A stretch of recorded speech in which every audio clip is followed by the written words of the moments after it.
brushing off concerns about his own. You people are crazy. I'll let you know when there's something wrong. There will be someday.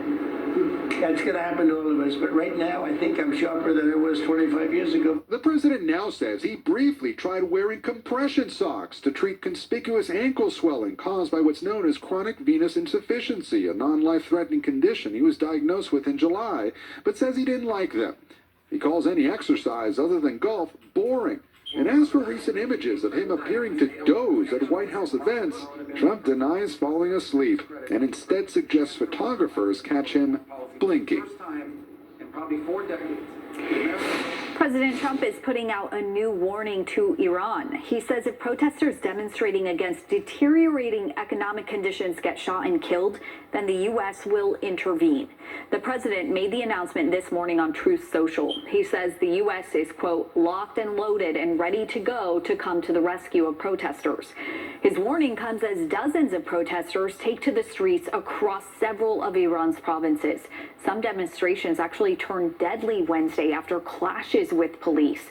Business owners and students were chanting anti-regime slogans over economic conditions after the currency hit record lows. Iran's national security chief responded to Trump, saying U.S. interference would cause, quote, disruption across the entire region and the destruction of American interests.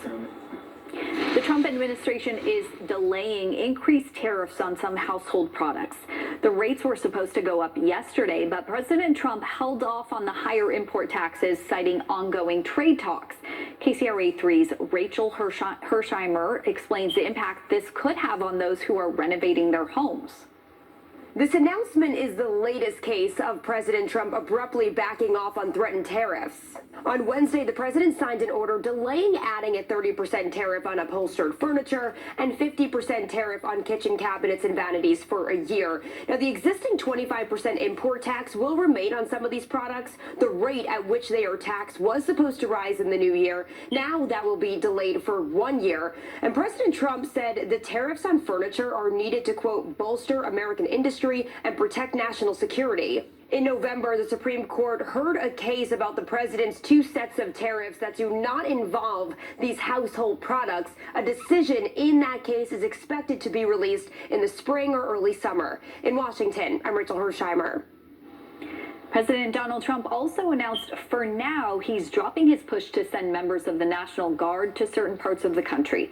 That's after multiple legal hurdles paused efforts to deploy troops. The president posted on social media the administration is removing the National Guard from Chicago, Los Angeles, and Portland. He added the troops could be deployed again in a stronger form when crime rises again. This follows the Supreme Court's decision that temporarily blocked the president from deploying the National Guard to Chicago.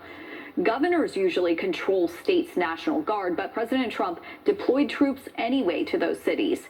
The National Guard troops will remain in the nation's capital.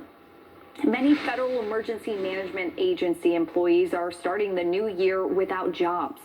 The workers found out by email on New Year's Eve their positions would not be renewed. So far, about 50 employees got those termination notices. The impacted staff are part of FEMA's on-call response and recovery teams. They're often among the first federal responders on the ground after a disaster. A FEMA spokesperson says the positions are term limited and can fluctuate based on disaster activity. Around 8,000 employees serve on these teams, working full-time hours under temporary contracts. Tesla lost its crown as the world's best-selling electric vehicle maker.